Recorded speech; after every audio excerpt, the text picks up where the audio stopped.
मग तुझ्या बकेट लिस्टमध्ये अशा कुठल्या कंट्रीज राहिल्या आहेत का, की तुला अजून त्या कंट्रीजमध्ये जायचं आहे, फिरून येण्यापेक्षा तू कंट्री एक्सपोज करायची आहे? याच्या खूप साऱ्या कंट्री, जसं ग्रीस आहे, मला ग्रीसला जायचं आहे. हां, त्यानंतर की मला स्पेनला जायचं आहे. मी स्पेनला गेली आहे, पण मला अजून बाकीच्या ज्या सिटीज आहेत स्पेनमध्ये, त्या पण मला थोड्याफार कव्हर करायच्या आहेत. मग आता तू जशी जातेस अशा वेगवेगळ्या कंट्रीजमध्ये, तेव्हा मग तुला असं होतं का, की यार इथे आपण माझ्या आईवडिलांना आणायला पाहिजे किंवा इथून यांच्यासाठी हे गोष्ट घेऊन गेली पाहिजे.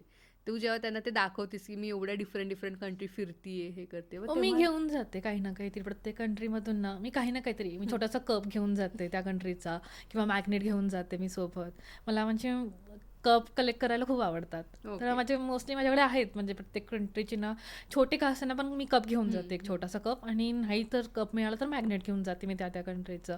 किंवा मला एक ठिकाण खूप आवडतं स्पेनमध्ये, लास पाल्मास म्हणून एक छोटंसं आयलंड आहे. इतकं छान आहे ना ते, इतकं मस्त आहे, इतकं शांत आहे ना ते आयलंड, की म्हणजे जर तुम्हाला रिटायर होऊन कुठल्या कंट्रीमध्ये जायचं असेल, जर की बाबा मला ह्या कंट्रीमध्ये जाऊन थांबायचं आहे, तर लास पाल्मास इज द बेस्ट ऑप्शन.